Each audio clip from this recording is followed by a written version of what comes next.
Sa Valenzuela City naman, pahirapan ang pagdaan sa ilang kalsada dahil sa baha.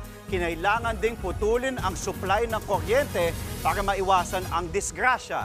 At live mula sa Valenzuela, nasa frontline ng balitang yan, si Hannibal Talete. Hannibal, kamusta na ang sitwasyon dyan?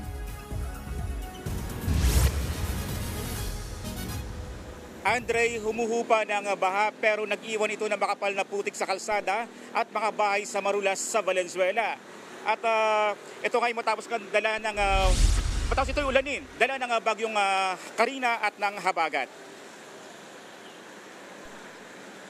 Kanya-kanyang limas ng tubig ang mga residente ng A. Fernando Street sa Barangay Marulas, Valenzuela nang matatnan namin kanina. Kasama sila sa mga naapektuhan ng baha matapos umapaw ang ilog sa tulyahan kahapon. Lubog din ang maraming kalsada kaya maraming pauwi na sana ang stranded. Hindi na nakipagsapalaran ng ilang jeep na biyaheng Navotas dahil sa taas pa rin ng baha. Ayaw daw nilang tumirik lang ang kanyang sasakyan. Nagbistulang napakahabang parking area ng mga sasakyan ang ilang kalsada ngayon. Higit 2 kilometro ang haba ng mga sasakyan papunta ng Bulacan. Hindi pa rin makatawid ang mga sasakyan dito dahil sa hanggang bewang ang tubig sa kalsada sa bahagi ng dalandanan.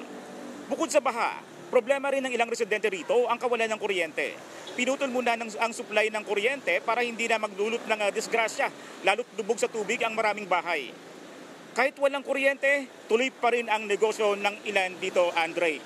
Andre, sa ngayon, pasilip-silip yung araw pero pabugsong-bugsong ulan ang nararanasan ngayon dito sa bahagi ng Camanava area. Andre? Maraming salamat, Hannibal Talete.